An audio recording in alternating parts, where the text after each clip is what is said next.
das honras da casa. Então, Então, primeiro falar da nossa alegria, né, de estar recebendo a Moema Miranda, e do que eu guardei, eu acho que é muito mais do que está no meu coração do que está no currículo Lattes, porque se eu for lembrar tudo da antropóloga, da professora, da pesquisadora do CNPq, mas o que mais me encanta da Moema é ser uma franciscana, leiga consagrada, dedicada às questões ambientais e minerais também, né? A questão de um grupo que ela participa, que ela vai dizer o nome dessa rede, que estuda a questão dos minérios, e esteve presente nesse percurso que o Papa Francisco fez, dos encontros com os movimentos sociais, até a condição de consultora no Sínodo Sínodo da Amazônia. Então, acho que esse vínculo que a Moema tem com a questão ambiental, com a questão dos pobres, é a razão maior que nós temos de hoje convidá-la para ela nos ajudar a fazer essa caminhada aqui de algum tempo aqui, né, nesse momento nosso do observatório. Esse grupo, Moema, é o grupo da teimosia, é o grupo que começou a se reunir perto do golpe contra a presidenta Dilma, ali enfrentando, inclusive, alguns de nós, as bombas de gás lacrimogêneo na esplanada, e perplexo diante de uma derrocada tão grande da nossa democracia. Então, nós temos tentado estudar e entender o que é que aconteceu de uma situação que parecia estável no nosso país, né? Ou pelo menos com perspectiva de estabilidade, e de repente vir sendo destruída paulatinamente. Então, nós estamos nos encontrando e decidimos, na questão metodológica, trabalhar por ciclo. Então, nós estamos trabalhando neste ciclo a religião e a democracia. Então, nós tivemos a Magali na semana retrasada. Depois, a semana que vem, nós vamos ter o pastor Henrique Vieira, vamos ter a Rome, vamos ter o padre Hernani, nos ajudando a entender como é que a religião participa dessa construção da democracia, mas também pode participar da derrocada da democracia. Então, a tua presença hoje para nós ela é muito importante, porque ela nos ajuda também a entender esse compromisso do Papa Francisco nesse momento histórico do nosso planeta. Então, bem-vinda, muito obrigada. Desculpe a falha aí da apresentação, do que eu não consegui trazer presente, porque eu sei que é um histórico de compromisso muito grande que você tem. Obrigada.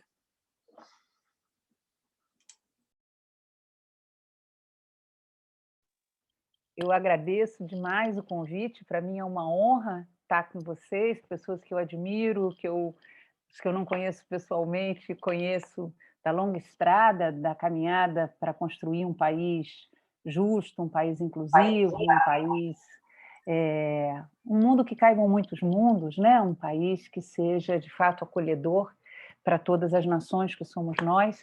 Então, quero dizer que para mim é uma grande honra poder estar com vocês aqui nessa conversa. Eu vou botar aqui meu relógio para dar uma tocada, porque às vezes eu começo a falar e vai um pouco além do tempo, então,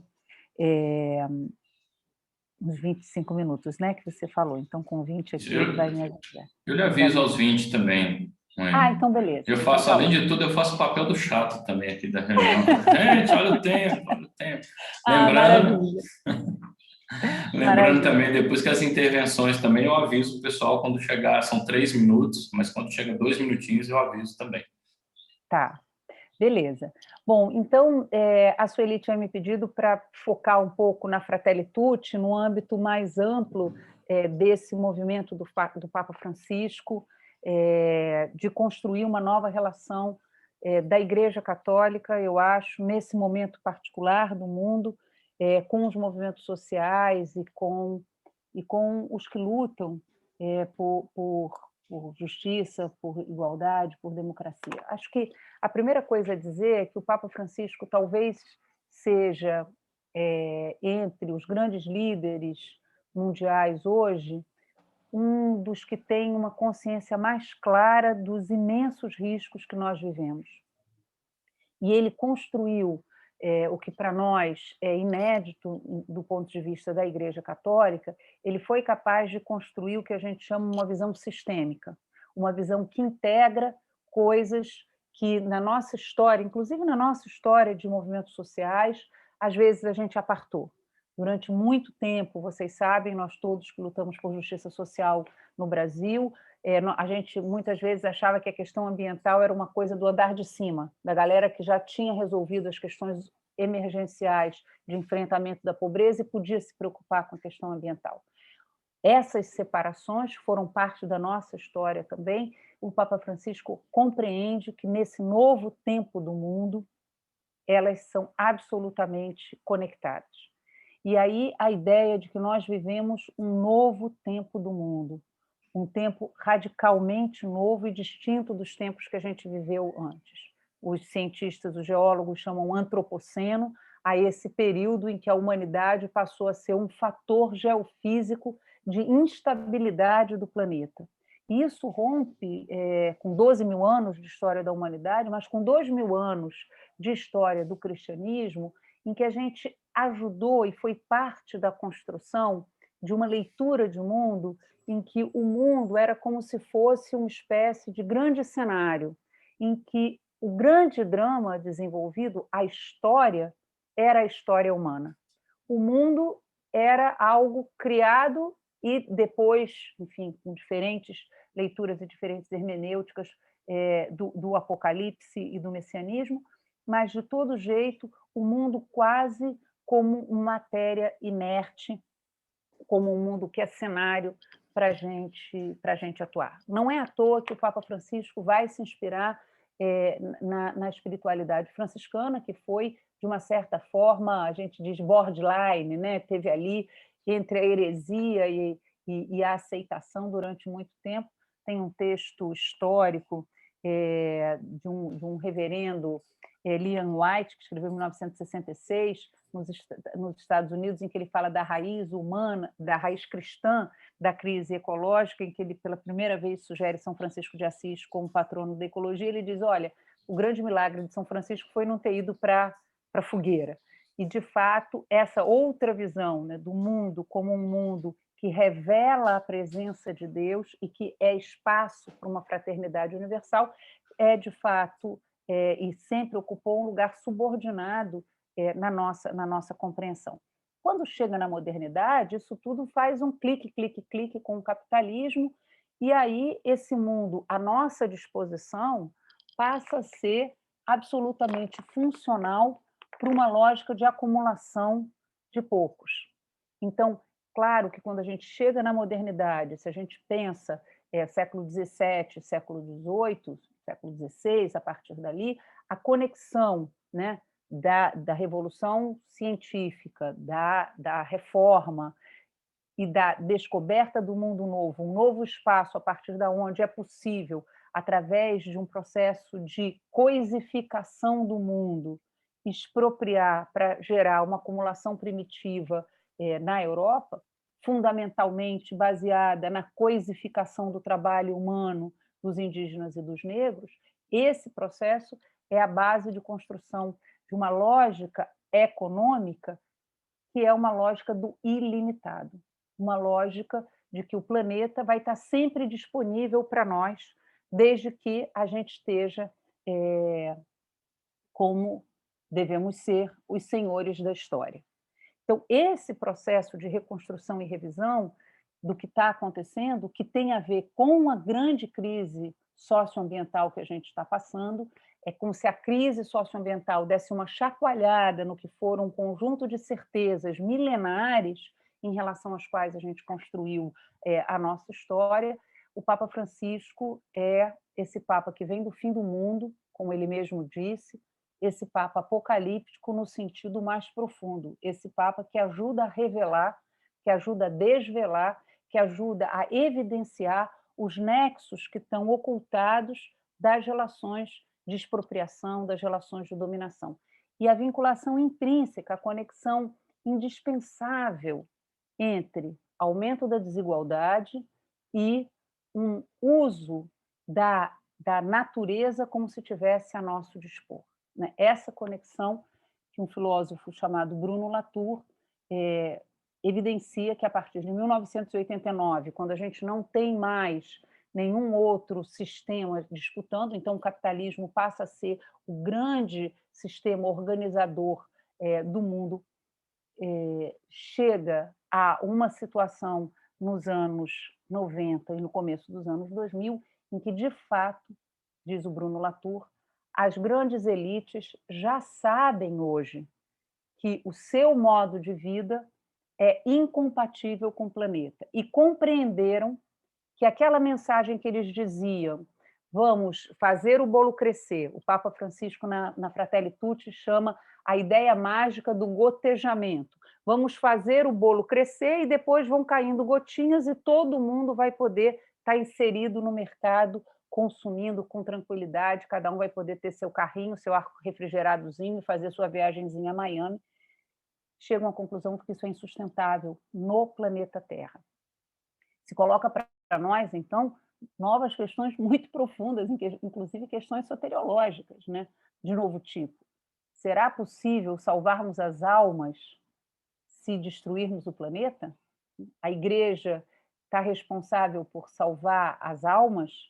Como é que ficam os corpos? Então, novas compreensões sobre corpo, sobre carne, sobre matéria, são exigidas nesse tempo novo do mundo, nesse tempo do antropoceno, e o Papa Francisco se coloca como esse Papa que veio do fim do mundo, assumindo a responsabilidade de fazer um caminho novo, de fazer um caminho inédito nesse tempo inédito. Outro dia eu conversava com um amigo meu e ele falou de uma citação do Mariátegui, que foi um grande lutador, um grande socialista peruano, e ele dizia, olha, nós temos que fazer um caminho que não seja nem cópia, nem imitação. Nós temos que fazer uma criação heróica de uma forma nova. O Papa Francisco, eu acho que assume essa responsabilidade de fazer uma criação heróica de uma igreja contemporânea com o seu tempo, reconhecendo as responsabilidades que uma forma particular de espiritualidade ou formas particulares de espiritualidade tem para a manutenção do jogo como nós estamos. Então, o Papa Francisco faz todo um caminho de abertura e de mudança que é muito radical. Tem uma imagem que eu sempre uso quando falo do Sínodo para a Amazônia, que é uma imagem do lançamento do Sínodo que aconteceu na cidade de Porto Maldonado, em que o Papa escolheu fazer uma reunião só com os povos indígenas. Então, numa quadra, os povos indígenas, o Papa, os bispos sentados no entorno. E nessa foto, o Papa está escutando a Jéssica, que é a representante dos povos indígenas, que fala para ele. É uma mudança muito profunda. O Papa Francisco atua de uma forma muito conectada com esse sentir-pensar, não só com o discurso racional, jesuíta, muito qualificado, mas com essa capacidade de sentir-pensar, essa conexão que extrapola para além das palavras, mas também se materializa nas palavras, que ganham um sentido místico, poético, completamente inovador. Então, as encíclicas do Papa, as exortações do Papa, a palavra dele está conectada com o gesto, está conectado com o simbólico, está conectado com o poético, que acompanha todo o tempo, que faz todo o percurso junto, nesse grande desafio de inventar um lugar novo para a Igreja Católica, assumindo as responsabilidades inegáveis que nós tivemos como Igreja para a construção do mundo tal qual ele está agora, né? E depois de ter escrito o Evangelii Gaudium, depois de ter escrito a encíclica Laudato Si, que é uma encíclica absolutamente revolucionária e fundamental, ele escreve a Fratelli Tutti, e, de uma certa forma, tudo isso que já estava no percurso se expressa aqui. E a gente sente essa expressão do nosso coração batendo em muitas das coisas que o Papa Francisco fala. E ele estava começando a escrever quando veio a pandemia. E a pandemia é, de novo, apocalíptica, né? Porque a pandemia ela é resultado da forma como nós somos e estamos no mundo, mas ela também revela, ela também aprofunda, ela também evidencia alguns nexos e algumas relações que são muito mais sérias, né? Ele evidencia as nossas falsas seguranças e a nossa incapacidade de estarmos profundamente vinculados, mesmo quando estamos superconectados. E é a partir dessa situação que ele vai fazer um questionamento, um pensamento sobre o que nós estamos vivendo. E para ir para o final, eu acho, para voltar para o percurso, é muito importante que ele termina a Fratelli Tutti falando do Gandhi, do Martin Luther King e do Desmond Tutu.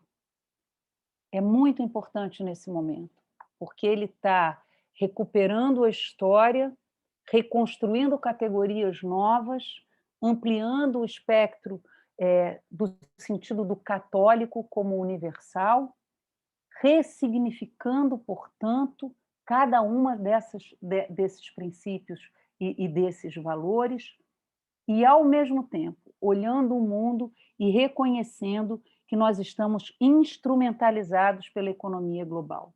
Então, é uma capacidade de leitura de mundo, por isso é apocalíptica, é uma capacidade de leitura de mundo, de vínculos internos, de conexões, de pontos que às vezes a gente vê como pontos soltos e muitas vezes a gente se angustia porque vê o desmonte do que está acontecendo.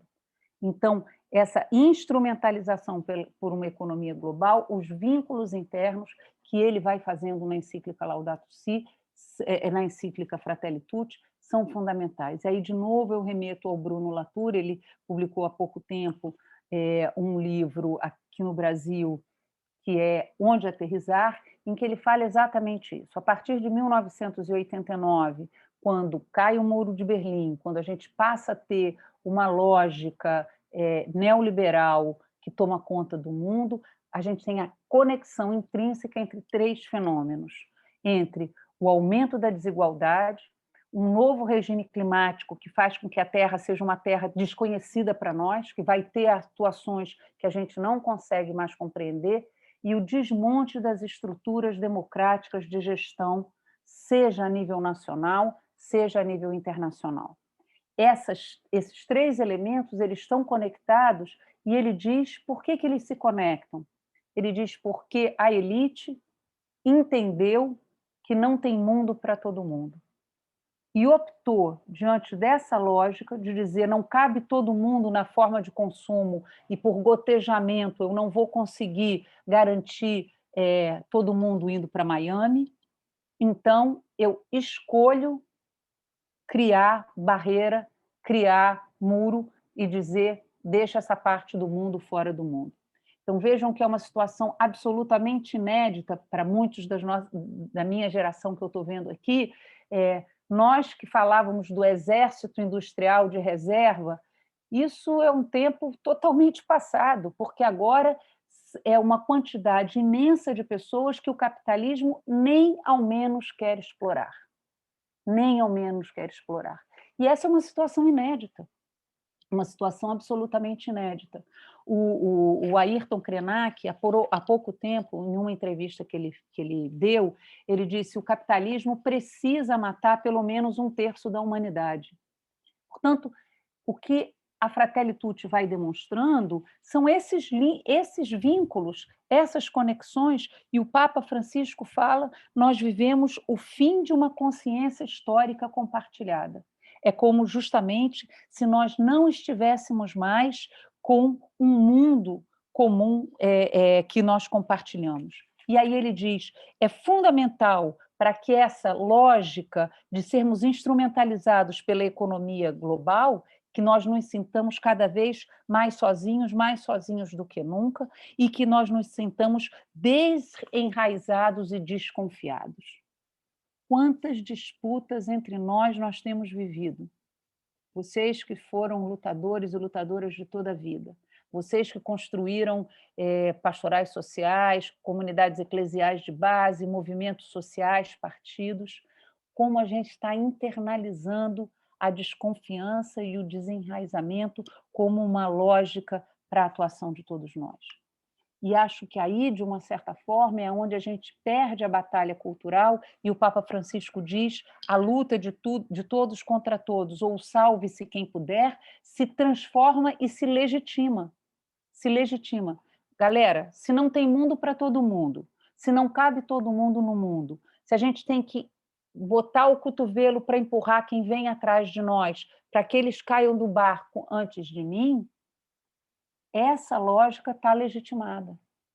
Essa lógica da guerra, da destruição, do egoísmo, ela está legitimada. E não à toa ela é eleita. E para essa lógica, diz o Papa Francisco, é necessária uma espiritualidade que a acompanhe. Um Deus acima de todos. Um Deus acima de todos é um Deus gnóstico, é o Deus do gnosticismo, é o Deus alienado, é o Deus estrangeiro, é o Deus que não faz parte de um mundo que não pertence a ele também. Então, uma materialidade que está aí para ser coisificada, transformada em objeto daqueles que forem mais fortes. E é claro que uma lógica como essa só se faz num mundo de desarmonia e de desigualdade. Portanto, a desigualdade ela não é uma consequência, digamos, periférica de um processo de acumulação de riqueza na mão de poucos. Ela é instrumental, ela é necessária e ela é imprescindível. Por isso, nós temos visto aqui no Brasil, quando a gente fala de necropolítica, não é só para inventar uma palavra nova, é porque, de fato, nós estamos vendo um governo que se organiza para levar à morte a uma parte fundamental da sua população. E essa é uma crise de soberania que foi vivida na Alemanha, por exemplo. Né? Por isso a gente diz em Auschwitz, acabou a política. E também por isso Auschwitz foi um momento tão fundamental para se repensar de que Deus nós estamos falando. De que Deus nós estamos falando. Qual é o Deus que nós cultuamos? Qual é o Deus ao qual nós nos aproximamos? Né? E por isso o racismo e as outras formas de desigualdade são fundamentais, porque a gente tem que ir racializando e tornando evidente quem tem que ser empurrado para fora do barco. Então, nesse projeto, o Papa Francisco fala: falta um mundo comum e falta um projeto político comum para que a gente compartilhe. O Bruno Latour diz: essa falta de um mundo comum está nos enlouquecendo, porque sempre, vejam que isso é uma ruptura muito profunda. E por que é tão importante que o Papa Francisco fale, e logo no começo a gente quase fica sem ar lendo a Fratelli Tutti? Porque é tão difícil olhar para isso, porque reconhecer o novo é muito difícil, a gente não tem categoria para reconhecer o novo. A gente está pensando o inédito com categorias que já são superadas. E, às vezes, por isso, o nosso discurso não está entrando em sintonia com as pessoas que são a nossa vizinhança. E a pandemia reforça um pouco essa ideia das pequenas bolhas. Né? Eu vivo na minha bolha, na minha casa, com os meus filhos, com as pessoas com quem eu convivo, você vive na sua bolha, e essa ideia das bolhas, como se elas pudessem prescindir do encontro e da interação, é tão fundamental, mas isso também é uma bolha comunicativa, porque o Papa Francisco fala, não é o excesso de mensagem que a gente troca que implica uma comunicação aprofundada. Então, ele fala, bom, tomara que tanto sofrimento não seja inútil. E aí, na Fratelli Tutti, ele vai aprofundar essa ideia de que nós vivemos num mundo surdo, num mundo em que os fanatismos induzem a destruir os outros e, muitas vezes, religiosamente, nós fazemos isso. Então, nós hoje estamos vivendo na nossa igreja uma situação como essa e estamos vivendo no nosso mundo uma situação como essa. Uma situação em que, diante do medo, aquilo que é fundamentalismo me dá a sensação de segurança e, portanto, me dá um sentido de existência num mundo caótico. 20 E aí minutos. faz com que... É. Tá, 5 minutinhos para terminar. Com que a gente continue a criar uma nova cultura a serviço dos poderosos. E essa é uma questão que eu acho que é super importante para nós. Nós que lutamos por justiça social durante muitos anos, vocês e eu também, nós enfrentamos e combatemos a pobreza.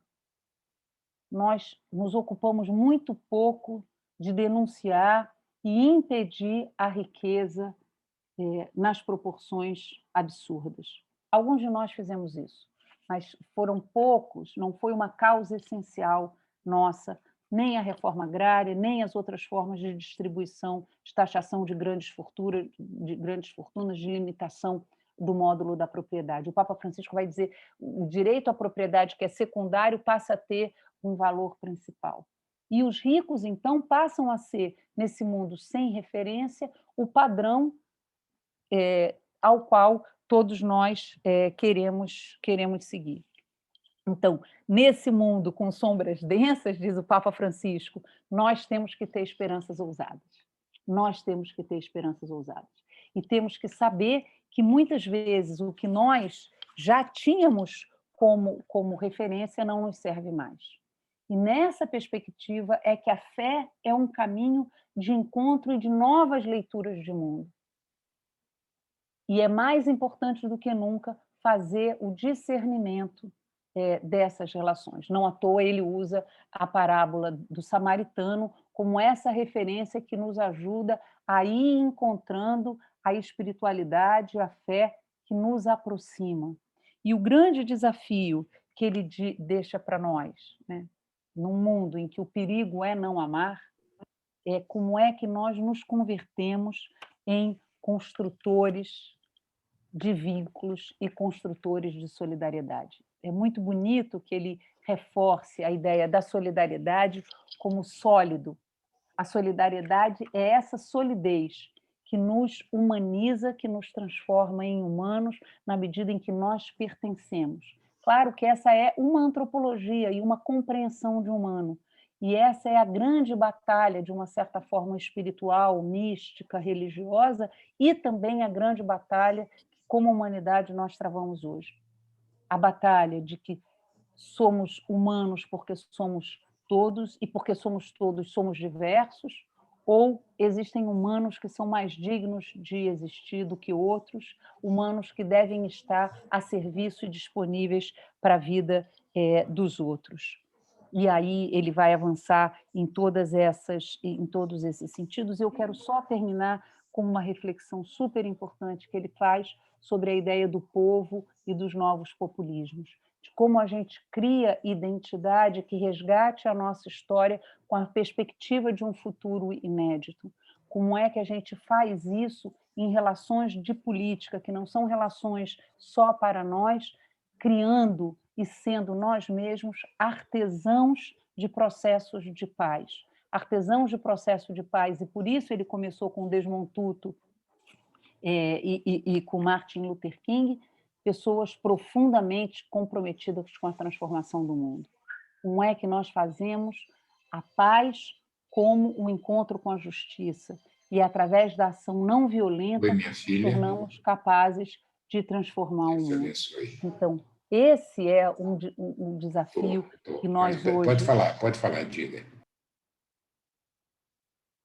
Esse é o desafio que nós hoje temos que construir, esse desafio de não acreditar no dogma neoliberal, nessa teoria mágica, nessa teoria pobre e empobrecedora, mas criar, a partir de espiritualidades que nos vinculem, que nos deem capacidade de releitura da nossa herança, a abertura para o encontro na diversidade, na pluralidade. Esse é um desafio que só quem muito ama, só quem tem muita fé pode chegar a fazer nos tempos que a gente está vivendo, porque exige que a gente tenha a coragem de olhar. E por isso o Papa Francisco diz: esse não é um caminho que a gente possa seguir solo, esse é um caminho comunitário e um caminho de comunhão. Essa é a grande contribuição que nós, como cristãos, como cristãs, podemos dar, e ela é o que nos abre também para o diálogo com a diversidade, para enfrentar essa concepção de que estarmos participando da globalização significa estarmos nos homogeneizando e servindo ao interesse de poucos. Gente, obrigada. Esse é um começo de conversa, a gente segue dialogando.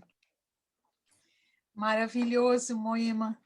Então, nós vamos nos inscrever ou no chat ou levantando a mão para que eu perceba, e cada 3, 4, se a Moema estiver de acordo, a gente volta a palavra para ela para poder fazer essa troca, né? Eu não estou vendo ninguém inscrito, será? Deixa eu levantar aqui para ver no chat. Não. Deixa eu ver agora. Thierry, deixa eu ver, Thierry. Quem mais? Thierry. Vamos dar a palavra para o Thierry, os outros, né, na fala dele vão se inscrevendo. Então, com a palavra, 2, 3 minutos, Padre Thierry. Não queria falar já, pensava escutar um pouco outras reações, mas como ninguém teve a coragem de enfrentar a Moema, eu vou enfrentar a Moema. É o seguinte, eu fiquei... Thierry! Ao falar disso, você tem que ler o e-mail que mandei para você hoje, viu? Ah, tá bom. Prometo que eu vou ler assim que terminar aqui. Você tem uma dívida comigo, com o diálogo de construção. Então, eu fiquei um pouco com fome na conclusão. Você falou uma coisa, acho que merece uma articulação, uma explicitação melhor. Povo e os novos populismos. Você foi muito rápido, como eu sou já idoso, um pouco devagar da cabeça, e eu não percebi muito bem a sua fala sobre essa relação que você fez, a contradição, a articulação, a desarticulação do povo, que para o Papa, povo de Deus é um conceito muito importante, que vem da teologia da Argentina, né? Que um pouco, entre aspas, o substituto da teoria da libertação, que não teve muito chance na Argentina. E esse novo populismo, realmente, acho que merece uma explicação maior, porque hoje, justamente, esse novo populismo tem um ingrediente religioso muito forte. Não, já está. Agora não está, porque eu queria estar no jogo aí, eu não estou. Geniberto quer falar? Geniberto, é só ligar, o microfone do Geniberto está desligado, ele parece que quer fazer alguma manifestação. Glauco?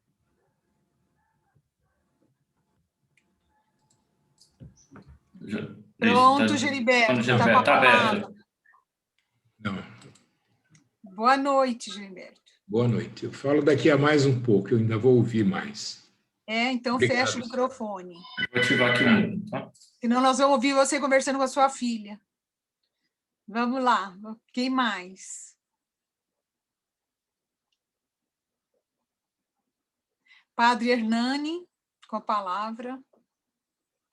Abra seu microfone, Padre Hernani.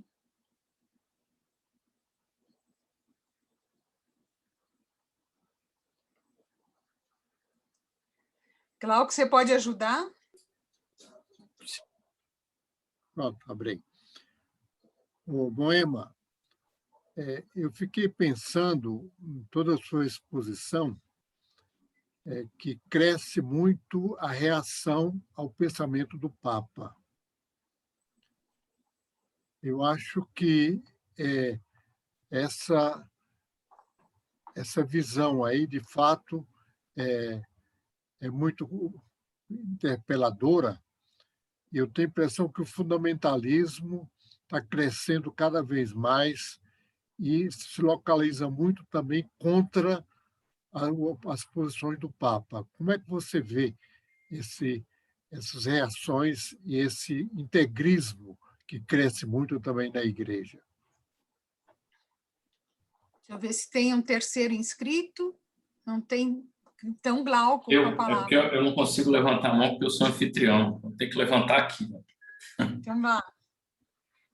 Moema, assim, ouvindo, né, lendo a Fratelli Tutti, né, ouvindo aí algumas... a sua fala sobre, ouvindo o Padre Hernani, que já nos falou diversas vezes sobre também, a gente vê que isso está de acordo com todos os valores cristãos, né? Como gostam muito de falar aí. Então, o que está ali é o que Jesus pregou, né?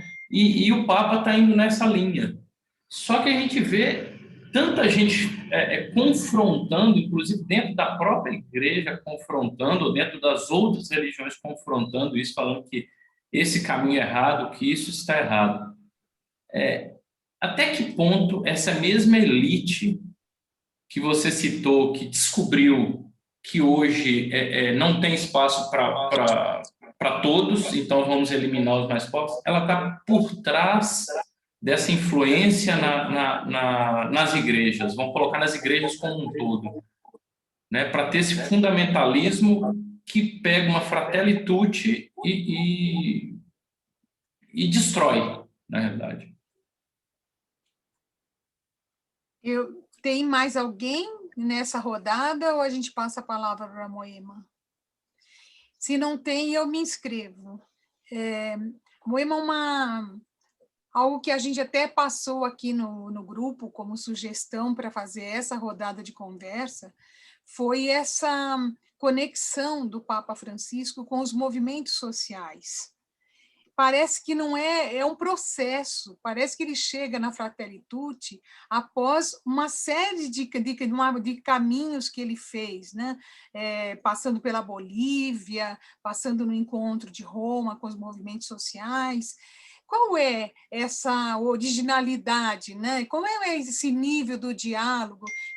Como é que passou isso dentro do Sínodo da Amazônia? E como é que chega para nós esse compromisso a partir dos movimentos sociais? Então, você tem a palavra agora. Tá, gente, brigadíssima. Na verdade, estamos pensando juntos, né, sobre esses temas que são todos desafios para nós, né?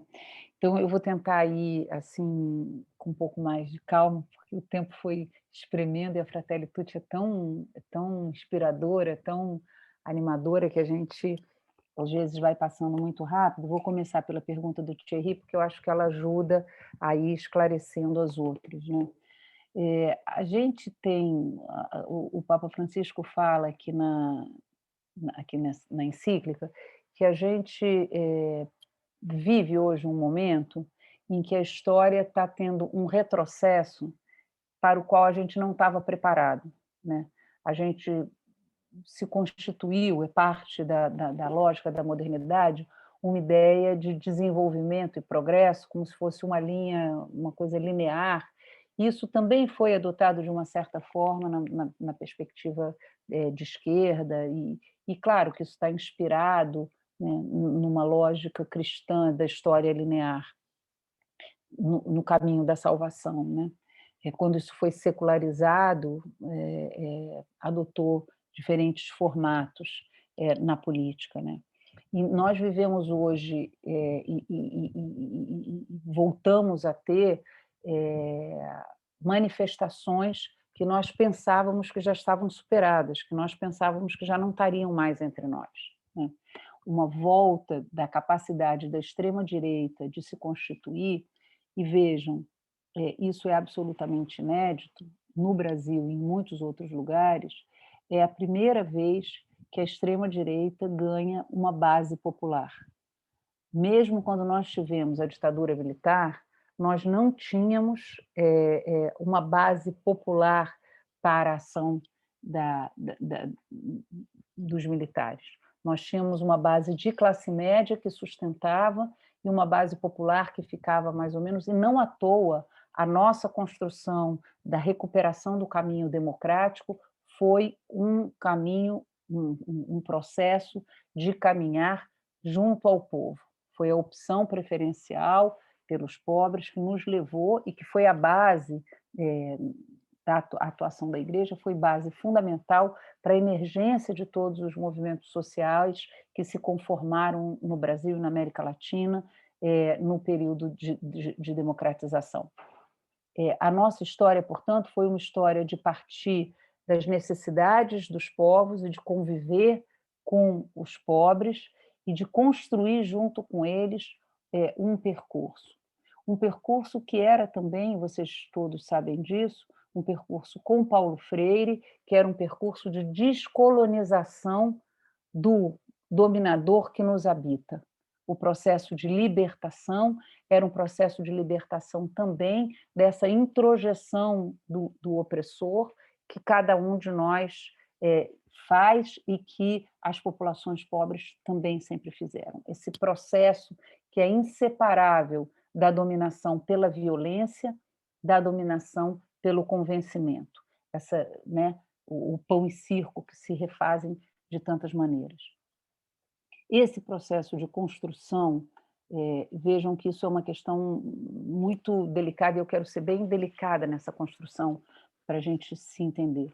Essa construção foi baseada na ideia de que era possível, de fato, incluir a todos se a gente compartilhasse um pouquinho o bolo. Então, a ideia de que nós podemos ser um povo, que nós podemos todos caber dentro do barco, a ideia de que é possível não atrapalhar o enriquecimento dos ricos e, ao mesmo tempo, permitir que os miseráveis sejam menos pobres, essa ideia orientou a organização política da esquerda durante os últimos 40, 50 anos. O que acontece de particular no tempo que nós estamos vivendo, no tempo do antropoceno, é que a realidade do planeta Terra não comporta a entrada de todo mundo no mercado como a gente supôs que daria. Então, as ideias que foram popularizadas na versão do Lula, mas que eram comuns a todos nós, né? A ideia de que se você tem as pessoas pobres consumindo, os ricos também vão ficar felizes e isso vai ser possível. Se o mundo não fosse um mundo limitado, se a Terra não fosse o planeta que ele é, talvez isso fosse possível, talvez. Mas a Terra é um planeta vivo e vivente. É um planeta que nós descobrimos cada vez mais e nos aproximamos dele e descobrimos os seus ciclos e os seus limites. E o Ivo está aqui, ele pode falar isso muito mais para a gente. Isso exige uma reconexão na forma de ser e estar no mundo. Então, essa ideia, olha, lembra o que foi o começo dos anos 2000, lembra o que foi o grande avanço da democratização na América Latina, lembra do que foi o Lula e o Obama nas Nações Unidas, dizendo, não, agora é a nossa vez, esse é o cara. Essas propostas, de repente, são impossíveis e insustentáveis no mundo como a gente tem, a menos que a gente tenha partilha. E essa é a grande questão.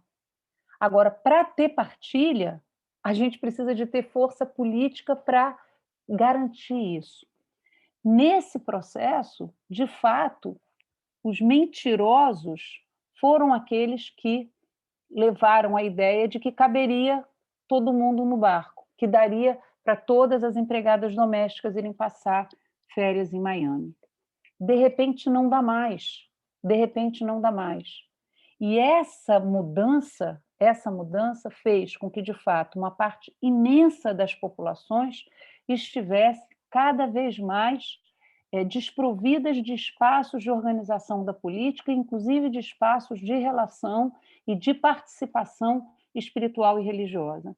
Não é à toa que são as religiões fundamentalistas as que crescem na construção de novas identidades de pertencimento nas periferias e nos bairros populares. Vocês sabem disso.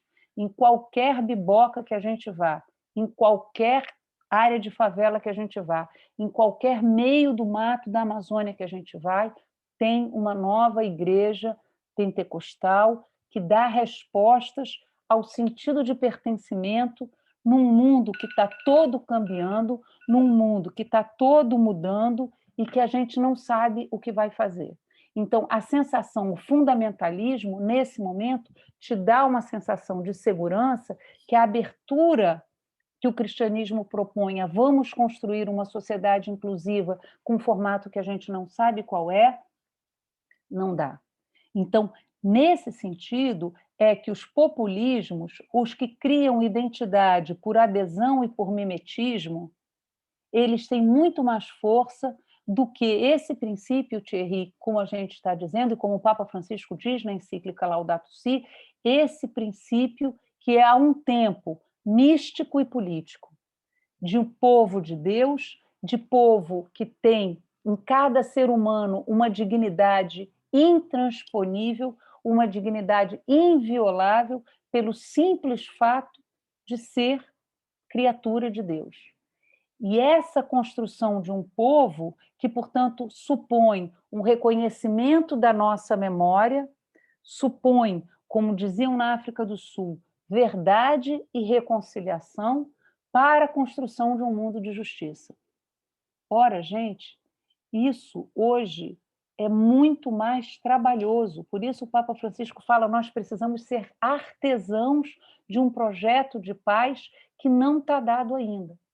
É muito mais fácil se você junta 3 ou 4 verdades fundamentalistas e repete, e repete, e repete. Por isso, o Papa Francisco diz, o dogma neoliberal é um pensamento pobre e repetitivo que recorre sempre às mesmas soluções e sempre encontrando antagonismos e encontrando inimigos próximos contra os quais você vai lidar. Então, esses populismos, eles acabaram atraindo muito mais atenção do que a construção de uma identidade de povo que supõe um trabalho de construção sobre o passado e de abertura para o futuro. Por isso, é fundamental para esse projeto político de novo tipo uma comunicação que não comunica, uma comunicação que nos isola, uma lógica de repetição de verdades simples que vão estando repetidas e repetidas e repetidas. E aí, Glauco, não acontece por acaso. O Steve Bannon, os grandes... Tem um livro interessante que saiu agora em português, de um antropólogo que faz estudo sobre as novas formações da extrema-direita e que vai mostrando os links e os vínculos entre os ideólogos dessa nova lógica. E, claro, eles atuam também por dentro da nossa igreja e por dentro dessas novas formas de atuação. Então, essas novas verdades repetidas de uma forma que vai sendo popularizada nas várias... Porque, vejam, essa é uma coisa importante. Cada igrejinha não formula sua própria lógica. Você tem grandes centros de formulação de mensagens que vão circulando e que depois vão sendo popularizadas em vários espaços. E aí, é claro, o Papa Francisco, nessa ambiência, ele é, Padre Hernani, do meu ponto de vista, o grande inimigo do capital que se organiza expropriando cada vez mais. Não existe, fora o mercado, nada que seja tão católico no sentido de universal como a igreja. As várias igrejas evangélicas que existem, somadas, não têm a força de uma igreja católica como a nossa. Por isso é tão importante desqualificar a nossa igreja, por isso é tão importante desqualificar e por isso é tão importante atuar por dentro. Nós estávamos no Sínodo para a Amazônia quando aquelas imagens populares foram roubadas e as pessoas filmam e por isso é tão importante parecer que é católico, por isso é tão importante se legitimar como se fosse católico, e agora na campanha da fraternidade nós estamos vendo isso acontecer de formas replicadas. E isso acontece de forma intencional. Não é uma teoria da conspiração, é reconhecer e identificar os nexos causais de construção de lógica e de identidade. Se a gente achar que é tudo por acaso, a gente não vai ver aonde os nexos estão sendo feitos e por isso nós precisamos ser apocalípticos. Agora, Sueli, o Papa de fato está fazendo um percurso extremamente rico de diálogo com os movimentos sociais, extremamente ricos. e está aberto com ele nesse processo que ele chama de que nós temos que ser artesãos de um novo futuro, artesãos de uma cultura de paz, artesãos da forma de enfrentamento e da construção de novas formas de política com amabilidade, com poética, com inspiração e com poesia. Agora, os movimentos sociais nunca estiveram tão frágeis. Essa é a grande verdade, porque nós temos uma relação que está interligada. Da onde nasceram os principais movimentos sociais no Brasil e na América Latina? Das comunidades eclesiais de base, dos nossos trabalhos de formação. Você pode pegar qualquer grande movimento social no Brasil. Pega o MST, pega o MTST, pega o que foi o processo todo importantíssimo da construção no Nordeste, de uma nova perspectiva de 1 milhão de cisternas, da convivência com o semiárido. Isso vem do nosso trabalho de base de igreja, que depois foi se separando e foi tendo várias e várias florações, as quais nós respeitamos muito. Mas esses movimentos sociais hoje também estão encontrando essa barreira da reconexão com uma proposta que seja aceitável, assimilável e que parta das necessidades reais do povo. Porque hoje, para fazer política com honestidade, a gente tem que dizer, gente, tem que limitar o enriquecimento dos muito ricos, tem que começar a partilha, porque, senão, não é possível continuar nessa lógica de acumulação ilimitada. Quem é que vota nisso hoje? Então, se a gente não for para um lugar muito mais profundo da política como construção de futuro, acreditando que só pela solidariedade sólida e concreta a gente constrói uma perspectiva de novo tipo, eu acho que sem isso a gente vai ficar rodando em círculo. Muitas vezes os movimentos sociais, que são super importantes, estão perdendo as suas bases também, justamente porque não conseguem entregar a realização dessas necessidades num mundo em que a gente precisa repensar as lógicas de consumo, as lógicas da necessidade, as lógicas da dignidade. Desculpa se eu falei muito enrolado, gente.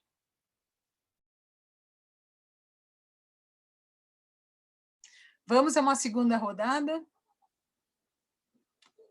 Alguém tem alguma pergunta, alguma reflexão? Consuelo está inscrita e a Jussara está ali levantando a mão também. Obrigada, Glauco. Então, para o Consuelo primeiro, abra o microfone.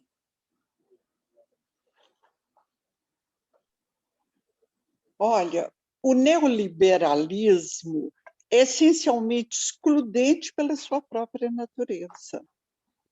E, na sua lógica, não existe lugar para todos. Por isso, o único caminho capaz de superar essa dicotomia que a gente vive é a união. E nós não podemos permitir o dividir para governar. Como é que a gente faz para reverter esse processo? Já que se sabe que, por exemplo, em termos de emprego, não existe lugar para todos, seria hora da gente começar uma luta pelo salário social.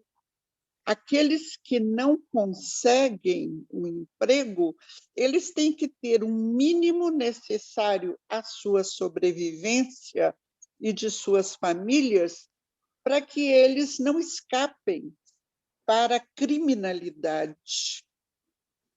Porque, vejamos, nós, os mais pobres, somos a base de uma pirâmide social. Se nós sacudirmos, os 10% não se mantêm lá em cima, eles caem. E esses 10% só vão abrir mão da sua concentração de renda quando para eles isso significar sobrevivência, porque eles não são acostumados a dividir. Então, como é que a gente faz para desenvolver essa força política capaz de pressionar o suficiente para que haja um novo paradigma nesta interpretação do mundo atual. Eu gostei muito do que você falou sobre ousada esperança, mas para a gente esperançar, nós temos que ter uma meta do caminho a ser trilhado. Aí que eu estou pedindo uma luz. Eu sei que é difícil. Obrigada. Obrigada, Consuelo. Jussara, seu microfone. Boa noite, companheirada. Bom ver vocês. E Moema, eu acho que eu ouvi você uns 2 anos atrás, se não me engano, lá no OMA, falando sobre essa história da extinção de 1/3 da população do mundo, né? Que nós já estamos, acho, com mais de 7 bilhões de habitantes no mundo, né? Você falou aí da pandemia. A pandemia pode ser uma forma, de repente, que a elite arrumou para destruir, um dos caminhos para destruir um pouco essa população, ou que além da... É claro que não vai morrer 1/3 da população de Covid, mas a Covid cria outros problemas de fome, de desemprego, e pessoas vão morrer de subnutrição, e tudo isso já acontece na África e tudo. Aí eu queria saber de você, acho que foi você mesmo que eu ouvi lá no OMA, e aí eu queria saber o que você... Se essa pandemia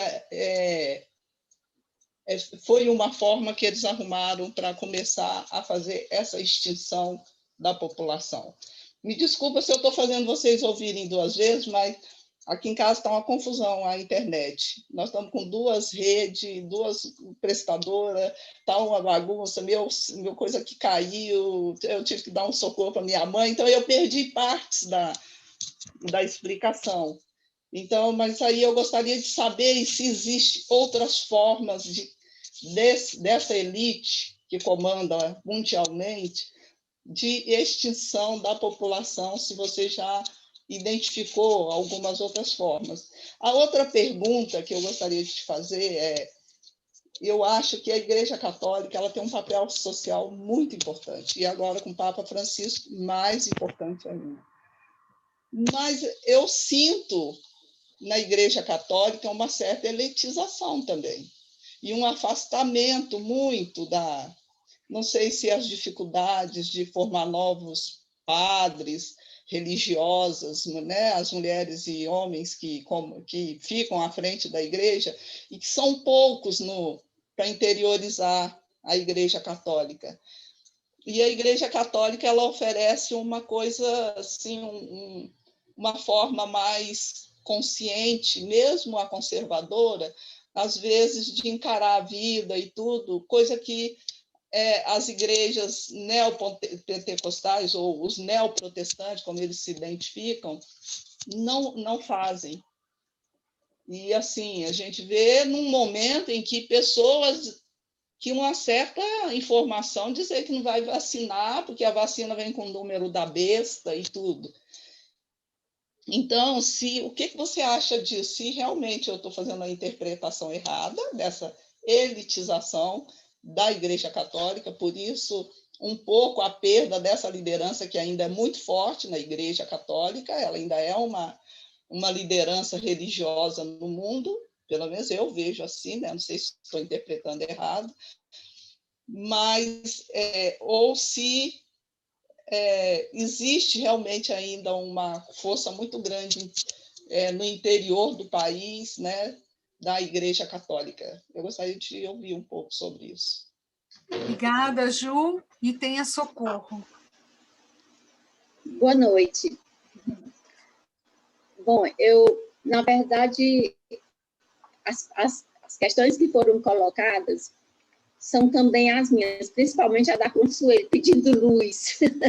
A gente está muito nessa situação, mas eu vejo o seguinte, nós estamos com uma pandemia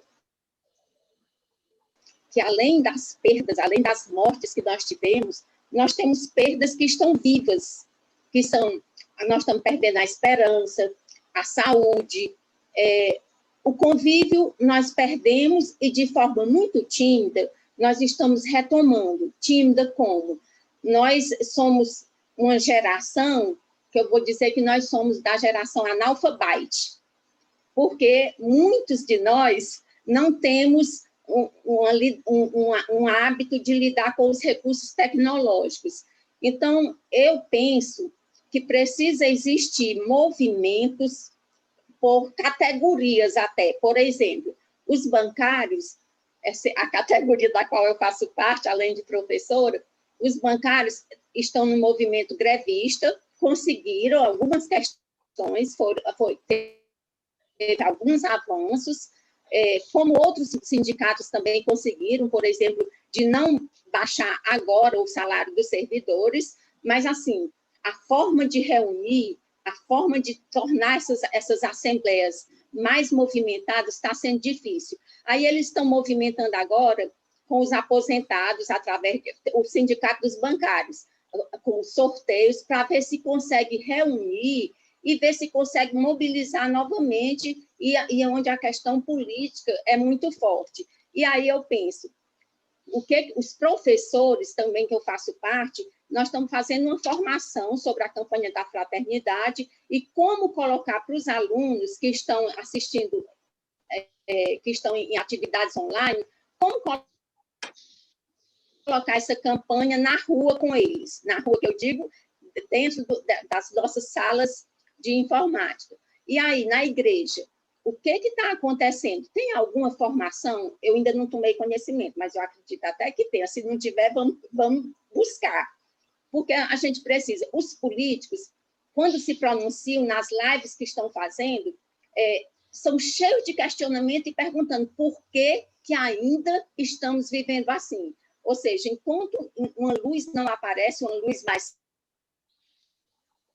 forte, que a gente está te pedindo, Moema, enquanto essa luz não aparece, como cada movimento poderia começar essa articulação, que eu penso que precisa ser miúdo, para poder depois ir para o maior, porque nós estamos totalmente anestesiados e isso se torna muito difícil fazer no geral. Então, eu vejo políticos, os religiosos, a igreja católica, principalmente, que eu também acho que tem muita força, mas nós temos dentro da igreja católica a contra-força, o povo que está trabalhando contra, quer dizer, quantos vídeos já foram divulgados sobre acabar com a campanha da fraternidade, quanta distorção. Então, como fazer a formação, principalmente dentro da igreja, que consegue ir para vários outros movimentos. Para mim, essa questão, para mim, é fundamental para a gente começar um trabalho miúdo,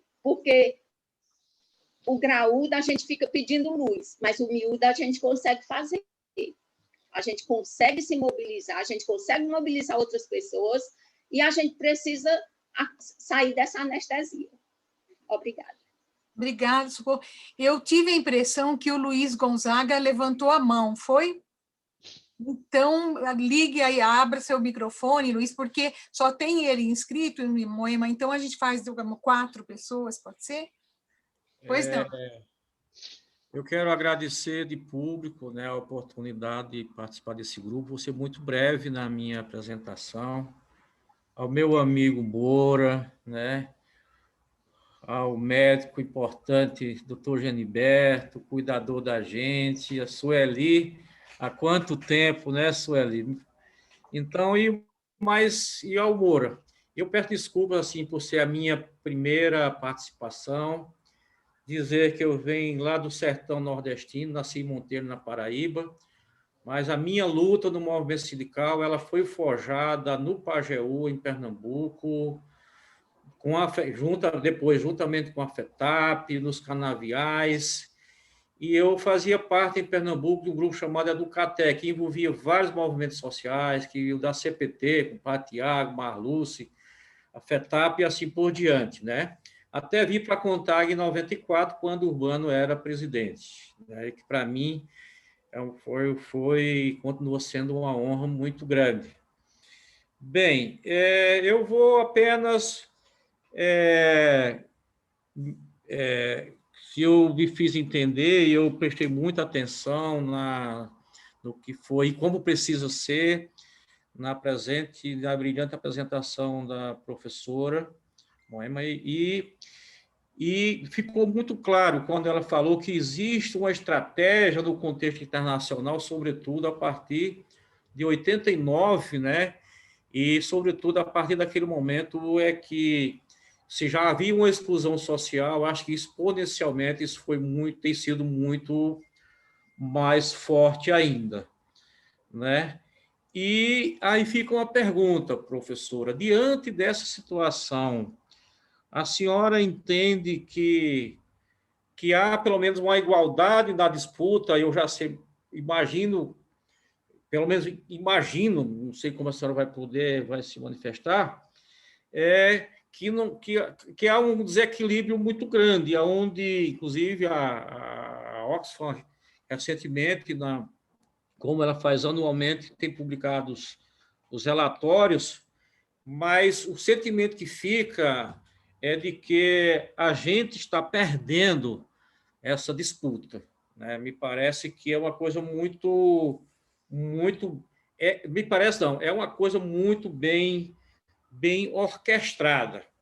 E a partir dessa situação, aí nós vemos que dois países com um capitalismo muito forte, sobretudo os Estados Unidos, estão com mais de 500 mil pessoas que já morreram, outras estão em condições de não voltar mais para o espaço do trabalho, perder a capacidade mais proativa. Será que há uma deliberação nesse sentido, de não deu certo no Trump a questão da vacinação, no uso da máscara, como tem sido feito reiteradamente aqui no Brasil, onde 250 mil pessoas já faleceram? E só para encurtar, além do adoecimento da população, há um sentimento, né, de que os efeitos na saúde das pessoas, sobretudo na saúde emocional, na mental das pessoas, que isso tem sido uma coisa muito, muito forte. E, por fim, há um sentimento, e eu assim, venho do Nordeste, eu venho do Pajeú, uma região de muita cultura, o sertão da Paraíba, do Rio Grande do Norte, por aí, e a cultura também, como espaço democrático, tem sido objeto de muita censura e sem espaço num governo onde a base de sustentação tem sido os militares, tá certo? Então, fica aqui essa intervenção curta, e que a primeira que eu faço, depois farei, espero, muitas, com outras participações mais qualificadas. Muito obrigada, Luiz Gonzaga. Então, Moema, volta a palavra para você. Gente, muito obrigada pelas questões, porque a gente está pensando junto, né? Eu não sou muito professora, não, sou mais estudante do que professora, mas vou talvez começar, Luiz, por essa questão que você está falando aí, que eu acho que a desconstituição da cultura é essencial para a dominação, né? A cultura é um elemento de conformação de povo, não é à toa, né? Então, não é à toa que a gente substitui, como no Pajeú, como em qualquer lugar aqui do Rio de Janeiro, uma cultura de raiz, de base, de pertencimento, e a gente troca por isso que é ficar olhando no celular com uma rapidez enorme, mesmo os que não são analfabetos, não é? Que caminham cada vez mais para uma lógica da superficialidade. Já existem pesquisas que comprovam como as novas gerações, as gerações dos meus netos, por exemplo, aprendem a falar mais palavras com uma máquina do que com seres humanos.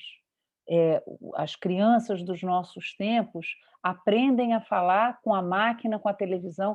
Nós todos, quando éramos crianças, nem sequer tínhamos televisão, depois fomos ganhando uma televisão, Hoje, cada um tem uma televisão na palma da sua mão, né? Bebezinho, você já vê a mãe ensinando a mexer naquele aparelho. É claro que isso vai perdendo, já está comprovado isso, vai perdendo a capacidade do pensamento complexo. Então, um pensamento mais simplório é um pensamento mais adequado para o tempo que nós estamos vivendo.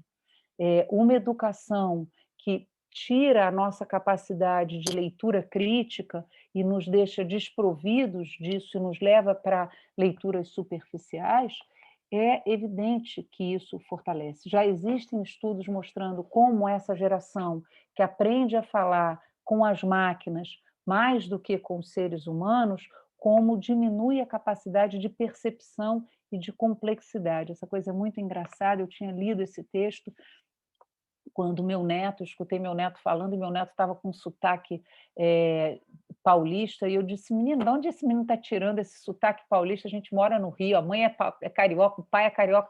Aí um dia eu estava com ele na casa, estava tomando conta dele à noite, e aí ele falou, vamos ver o Rei Leão, e quando eu vou ver o desenho que ele está vendo, ele está falando igual o Rei Leão, que é dublado por uma paulista. Quer dizer, ele está aprendendo a falar com o Rei Leão, não com o pai, não com a mãe, não com a avó, não com a professora no colégio. Então, vocês entendem a profundidade da entrada do neoliberalismo nas almas humanas. Não é uma questão pouco, é uma questão profunda que está sendo cultivada há muito tempo. Tudo isso que nós sabemos dos novos algoritmos, né, das informações que a gente mesmo vai dando, quem não é analfabeto, como ela falou, né, que vai fornecendo informação no Facebook, no isso, no aquilo, e essas leituras algorítmicas vão constituindo novas formas de comunicação, a gente já sabe disso, como a eleição do Trump e do Bolsonaro passaram por um controle de mídia, né, muito qualificado para ir identificando determinados setores, determinados grupos e gerando necessidades. Essas necessidades que a gente vai cada vez mais entrando para dentro do mercado para ser apropriado, né? Então, o Papa Francisco, na Laudato, na Fratelli Tutti, ele fala desse poder midiático de manipular, esse poder midiático de manipular corações e mentes. Então, diante disso, quando a Jussara pergunta, a pandemia foi criada intencionalmente pelas elites? Não acho que eles encomendaram um vírus no laboratório, mas eles não precisaram, porque a pandemia não é um raio num sol de primavera. A pandemia é o resultado cumulativo de determinadas opções. Você vai diminuindo os espaços para os animais silvestres, você vai aumentando a homogeneidade dos agronegócios, você vai deixando as pessoas mais pobres e mais vulneráveis e aumenta a circulação de pessoas. Isso acontece por si. Já existiam livros indicando a questão de novas pandemias, e nós sabemos que, com o que está acontecendo agora na Amazônia, o risco de novas pandemias a partir do Brasil são imensos. Luiz, você que trabalhou durante muito tempo na agricultura, você sabe o que é esse processo de homogeneização, o processo de uso intensivo de veneno nas plantações. Quem aqui atua no centro-oeste, na beira da Amazônia, sabe disso. Até o leite materno já tem veneno de agrotóxico. As crianças estão... Outro dia, os médicos descobriram fetos que tinham pedaços de plástico. Imagina o que é isso. Porque o plástico que a gente usa como poluição, que depois vai se dissolvendo, vai virando micro-organismo, não tem lugar que a gente joga fora, né? Ele vai para os oceanos, os peixes comem os plásticos, a gente come os peixes que comeram os plásticos. E os médicos italianos já descobriram em fetos humanos, na barriga da mãe, pedaços desse que eles chamam novos micro-organismos. O que é isso? Um feto construído com micro-organismos de plástico. Então, são situações muito extremas que não precisa deles terem criado um vírus para jogar na natureza. Agora, qual é a questão? é que, e aí o Luiz falou isso, diante de um vírus que afeta a humanidade, como é que o país mais capitalista do mundo, que é os Estados Unidos, tratou? Com base na saúde pública privatizada, com base numa desigualdade crescente também nos países centrais, com base numa lógica de cada um por si e Deus por ninguém. Nessa lógica, naturalmente, você vai tendo uma diminuição da população. Quer dizer, não é à toa que os países mais negacionistas, os Estados Unidos e o Brasil, que a gente esteja com esse número absurdo de mortos. Agora, claro, que um governo que, diante da pandemia, tem um ministro que diz: vamos aproveitar que as pessoas estão distraídas com o Covid e vamos passar a boiada para diminuir toda a legislação de proteção ambiental para a Amazônia, esse governo está operando intencionalmente a morte. Esse é um governo necropolítico. Ele é um governo que opera a partir da lógica de levar à morte e não de levar à vida. E aí a nossa grande questão é de onde vem e aonde está a nossa esperança. E essa é uma questão fundamental, porque os modelos do passado não nos servem mais. A gente não vai mais poder fazer política como nós fizemos na criação da CPT, na criação da Comissão Pastoral da Terra, na criação dos sindicatos, que a gente atuou na década de 80, nos sindicatos que defenderam direitos. Não vai mais poder ser isso. Por onde vai ser? Por onde a gente vai construir? E aí eu quero dizer para vocês o seguinte, quando o Trump estava concorrendo no segundo turno, o meu nível de desespero era total, porque eu disse, gente, esse homem vai ganhar, e a eleição do Trump de fato, a gente vê a diferença entre estar na beira do abismo e já estar dentro do abismo. Se o Trump tivesse sido reeleito, a chance que a gente ia ter de reverter as situações que já são irreversíveis em relação às mudanças climáticas era nenhuma. E o que fez o Trump perder? E eu não estou dizendo que a eleição do Biden é revolucionária, mas, olha, a distância entre o abismo e a beira do abismo a gente mede em centímetros, e ela é vital. O que fez mudar o quadro dos Estados Unidos? Naquele meio da campanha, mais um policial racista sistêmico, mata mais um negro desprovido dos seus direitos, mais um policial que a gente nem sabe o nome, mata um negro que vira para todos nós um símbolo, que passa a ter um nome. George Floyd passa a ser um nome que, num momento, diz: eu não posso respirar. E o Walter Benjamin, que é um autor que eu adoro, ele tem um texto lindo em que ele fala do anjo da história. E, nesse momento, o anjo da história escutou o George Floyd e disse amém, eu escuto a tua dor. E disse amém, e disse amém, e disse amém. E milhares de jovens saíram às ruas em todos os Estados Unidos. Mas vejam, esses jovens não saíram à rua por um passe de mágica. Eles saíram à rua porque eles há anos faziam pequenos movimentos de socorro, pequenas formas de organização e resistência, pequenas formas de não aceitação da supremacia branca. O movimento Vidas Negras Importam é um movimento que a gente conhece pelo menos há 15 anos, um movimento que se organiza em pequenas áreas, em pequenos momentos, em pequenas organizações, recebe pancada e se organiza de novo.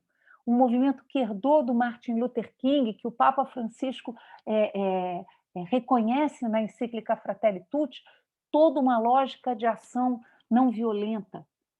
E naquele momento, quando o anjo da história passou, aquilo que era uma multidão de pequenas flores se transformou na possibilidade de uma mudança real. Então, nós hoje não sabemos exatamente o que vai ser revolucionário amanhã, mas nós sabemos que rezar e resistir, que não nos entregar, que sermos teimosos, Sueli, que sermos teimosos é a única forma de fazermos a nossa parte pequena, minúscula, mas sem a qual o anjo da história não pode dizer amém. Eu sei que é muito pouco, eu sei que é uma esperança muito pequena. Há um tempo atrás eu estava muito desesperada com essas coisas todas e eu participo de um grupo terapêutico e eu estava dizendo, gente, quantas noites eu perdi, quantas vezes eu não fiquei com os meus filhos, quanta falta de atenção eu dei para minha família por causa da militância, para estar organizando um movimento social, para estar... E agora eu vou deixar um mundo pior para os meus filhos do que o mundo que eu encontrei. E isso é muito desesperador. E uma das pessoas que estava na reunião disse, Moema, imagina se vocês não tivessem feito tudo isso. Imagina se vocês não tivessem feito tudo isso. Quanto menos chance a gente teria de ter um mundo que pode encontrar a possibilidade de ser melhor. Então, cada um de nós, com nossos cabelos brancos, com o nosso analfabetismo, com a nossa caridade, com a nossa angústia, cada um de nós alimenta a esperança cada vez que resiste, cada vez que se nega a simplesmente ser mais um na máquina de trucidar os nossos irmãos, cada vez que politiza seu ato de consumo e cada vez que faz da política um espaço de maior amor. Porque eu acho que nós perdemos isso também. Fazer da política o espaço de maior amor, o espaço de maior acolhimento, de acolhimento das nossas dores, das nossas angústias, das nossas aflições. Um espaço em que a gente pode compartilhar a nossa dúvida e o nosso não saber. Talvez o nosso ato político mais profundo seja dizer eu não vou repetir os erros que eu já cometi, eu não sei o que eu vou fazer novo, mas eu vou resistir agora e eu vou construir com outras pessoas teimosas como eu, mais jovens, mais velhas, da minha geração, de outra geração, as pequenas flores para quando o anjo da história disser amém, a gente poder dizer eu combati o bom combate. Acho que é isso que, humildemente, a gente pode fazer hoje.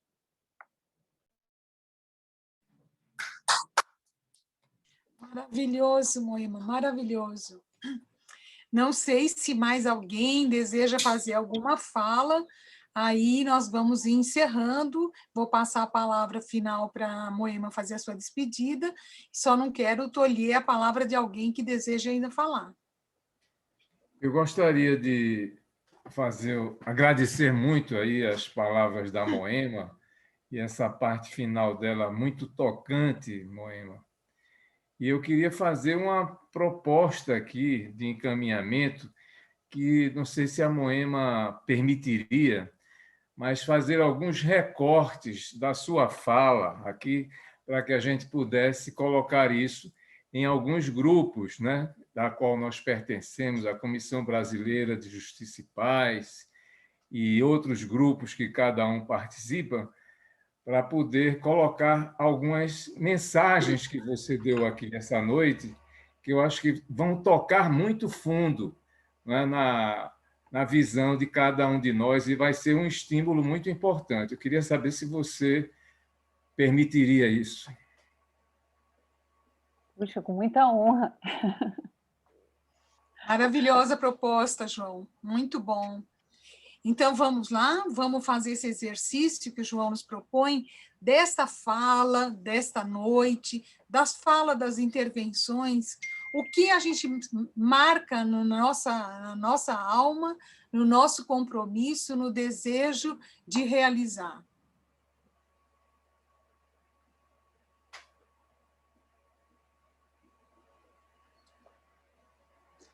Você nos pôs numa prova dos 9, viu, João? Essa é a prova. Eu quando fiz essa proposta, não para a gente identificar aqui, né, mas para que a gente... no início pouco depois que a Moema estava falando, eu já conhecia a Moema, já sabia que ia ser uma fala muito rica, enriquecedora. Eu perguntei ao Glauco se estava sendo gravada essa sessão nossa, né? E ele confirmou que estava sendo gravada. E eu pensei inicialmente em colocar essa gravação para os meus familiares, né? Para que eles tivessem contato com isso. Mas depois dessa última fala da Moema, eu extrapolei, levei isso para um público maior. Então, eu acho que a gente poderia ter como um desafio aqui do observatório, a gente tem expertise nessa área aí, com o Humberto, com o Glauco, né? De pegar esse vídeo e fazer alguns recortes nele e a gente poder dar uma divulgação mais ampla dessas mensagens importantíssimas que foram colocadas aqui pela Moema. Essa é a minha proposta, Sueli. Muito bem. O grupo quer se manifestar, Padre Hernani? Eu só vou perguntar se Moema tem por escrito isso. Não. Não. Porque foi uma construção que nós fizemos juntos, né? Eu tenho uma outra proposta, que a íntegra dessa gravação possa ser julgada no nosso canalzinho lá, Reflexões em Movimento.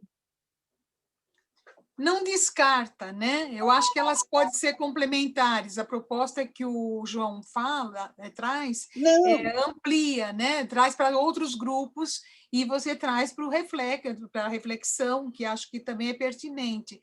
Só que, quem sabe, precisa, com a ajuda, como o João disse, do Glauco e do Humberto, dar uma revisada antes de editar, para talvez alguma edição, né? Com certeza. Eu acho que isso que a Sueli falou que são...